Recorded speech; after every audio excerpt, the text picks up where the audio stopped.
It's the Real News Network. I'm Sharmini Pires coming to you from Baltimore. In October, Representative Ro Khanna, Democrat from California, Thomas Massie, Republican from Kentucky, Mark Pocan, Democrat from Wisconsin, and Walter Jones, Republican from North Carolina, introduced a bipartisan resolution to stop the U.S. military assistance to Saudi Arabia in its war against the Houthis in Yemen. This bill has the support of 34 other lawmakers who are willing to invoke the War Powers Act, where Congress can swiftly terminate the U.S. military assistance for Saudi Arabia's war in Yemen. But some congressional representatives on both sides of the House are reluctant to do so and to end the war that the UN says is the worst humanitarian disaster of the 21st century. The UN is expressing concern at the Saudi-led coalition's closing of 2 airports, seaports, and land crossings in Yemen, warning that this may hamper the delivery of vitally needed humanitarian aid to the Yemeni people, where 14.5 million are cut off from access to clean water and sanitation. There are some 200,000 people suffering from cholera outbreak, and over 1,300 of them have already died, where a quarter of them were children. So who in Congress might be objecting to stopping this war, and why?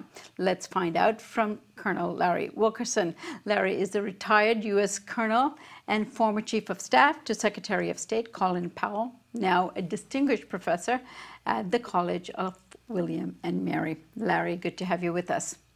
Good to be with you, Sharmini. So, Larry, you've been on the Hill working on this effort. Why don't you tell us about the debates that's going on and the debate that's not going on? From what I understand, the bill will pass on, but no debate will be taking place in the House. But mostly, who is reluctant to pass this bill?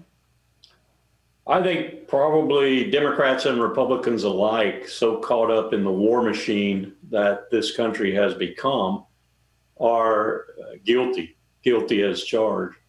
What you have with Walt Jones from North Carolina is a pariah Republican from the very start. What you have with Ro Khanna and with Mark Pocan and with Tom Massie from Kentucky, Republicans and Democrats, and the co-sponsors are those within the Congress who have the moral courage and the understanding of U.S. history and the U.S. Constitution sufficient to apply it to what is U.S. Code Title 50, Chapter 33, Sections 1541 to 48, as I recall, which codifies the War Powers Resolution. Now, a little history there. That's the resolution Congress passed to reassert its constitutional powers over the war power when it grew very, very tired of the Vietnam conflict and Richard Nixon in particular's conduct of that conflict towards the end of it. They essentially told the president, you've got to do this in order to wage war, abbreviating the Constitution, Article 1, Section 8 a bit, but nonetheless reaffirming it mostly. And Nixon vetoed it. And then the Congress, very unusually, passed the legislation over Nixon's veto. And now they are up to the point where you can only find these iconoclastic members, these pariah members, these members who understand the Constitution, who understand our history, and more than anything, understand how dangerous is the war power to the very liberties of this republic. That's all you have left in the Congress who would, as you pointed out in your introduction, bring the United States action to support Saudi Arabia and the United Arab Emirates in waging this brutal, bloody war, which incidentally the Saudis and the UAE are losing. They're losing it. They're the only ones who want to do this. And so this legislation is being fought by hook and crook by everyone from Marv Thornberry, the chairman of the House Armed Services Committee, who loves to have Raytheon and Lockheed Martin making lots of money off the weapons we're selling to Saudi Arabia, to Ed Royce, the chairman of the House Foreign Affairs Committee, who ultimately has committee jurisdiction over the bill, they all want to stop it because, very frankly, Sharmini, they like war. They like war. When the United Nations is putting out such warnings about the conditions of so many 14.5 million people who are suffering from this war, the devastation is staring them in the face. There's so many children affected by this. What are their main motivations for not wanting to support this bill? They say in the legislation that we could cite that Steny Hoyer and others have written as an alternative to our legislation, which is called House Continuing Resolution 81, invoking the war powers, and which should enjoy privileged status under the law, and therefore have to go to the House for a vote and not be stoppable by a committee chairman. What they're doing is offering 599, which if you read all the whereases, and boy, does it go ad nauseum into the whereases, whereas this, whereas this, whereas this. If you read it closely, what you see is they're trying to excuse the Saudis for what they're doing. They know darn well that all those whereases in that other legislation, which recognize the nature of the humanitarian disaster, recognize the nature of the UN recognition of the government supposedly the Saudis are trying to defend, recognize the fact that Iran is participating and so forth. Of course, they don't point out that Iran wasn't even in Yemen until the Saudis attacked, that Iran wasn't doing anything until the Saudis attacked. So all of this legislation that Hoyer and others have put together, and Hoyer, by the way, is a Democrat, of course, from Maryland, is just a subterfuge, an obfuscation of the true issue, which is the Saudis are fighting a brutal, bloody war. They're killing lots of people. By the indirection of their actions, they're killing potentially half a billion people over time. The greatest humanitarian tragedy since World War II.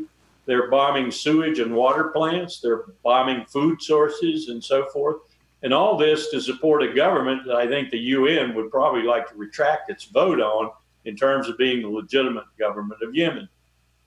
It is a piece of this 599 is a piece of legislation that shows just how many ends these folks will go to in order to justify what is truly a brutal war in which the United States is participating.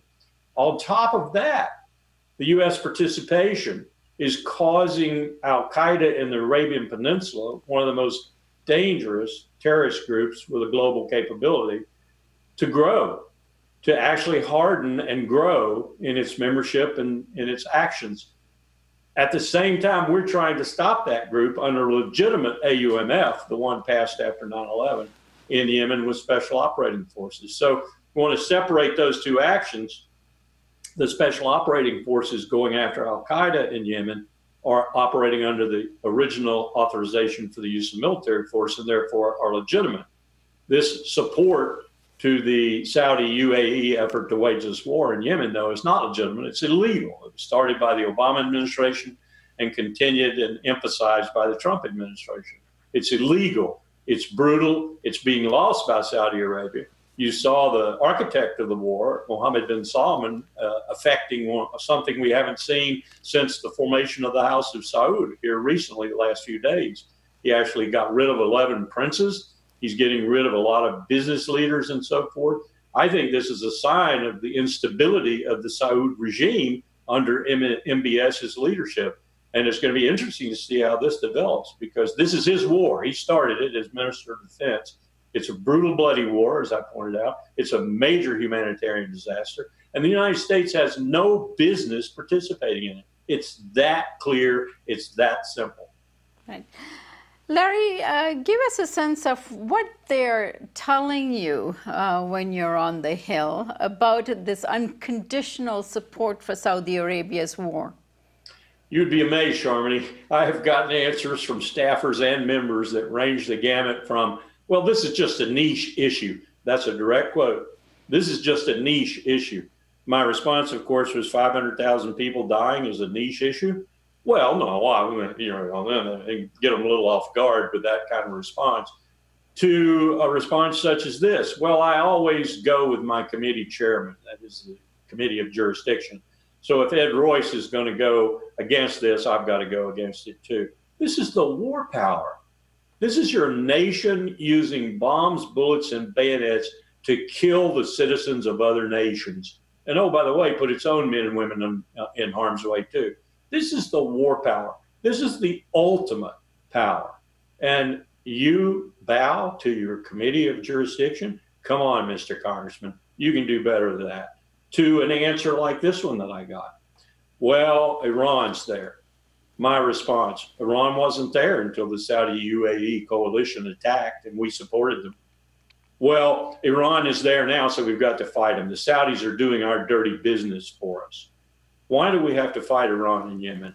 What is it that Iran is doing in Yemen that's destabilizing and destabilizing in a way that threatens U.S. national security interests? Well, Iran always does that. Are you kidding me, Congressman? Can't you think more critically than that? Can't you think more analytically than that? Iran is not always going against U.S. interests. Iran, in this case, is going against U.S. interests, if they are, because we are supporting the Saudi coalition that's waging this brutal war. You just wouldn't believe it, Sharmini. The first reaction I have is that they don't know what they're talking about. The second reaction I have is that they're venal, they're cruel, they're brutal. The third reaction I have is they're ignorant. They're just not willing to look at the issues. And the fourth reaction I have is that they're in obeisance to the military-industrial complex, which, if you'll look at the contribution charts, does Lockheed Martin, Raytheon, Boeing, and so forth, does contribute a heck of a lot of money to these people's campaigns. And so with a little war like this, what's a little war as long as it maintains me in power? Only the lives of hundreds of thousands of children.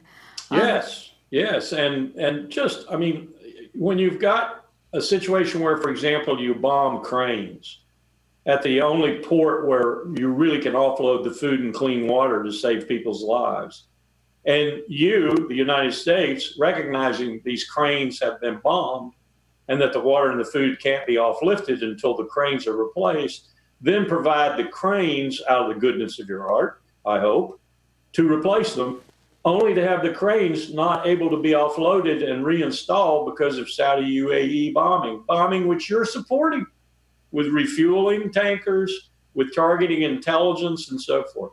This is not just nonsense, though, it's brutal, brutal nonsense. Larry, thank you for your relentless work on the Hill, and I wish you more success. Thank you. Thank you, Sharmini. And thank you for joining us here on the Real News Network.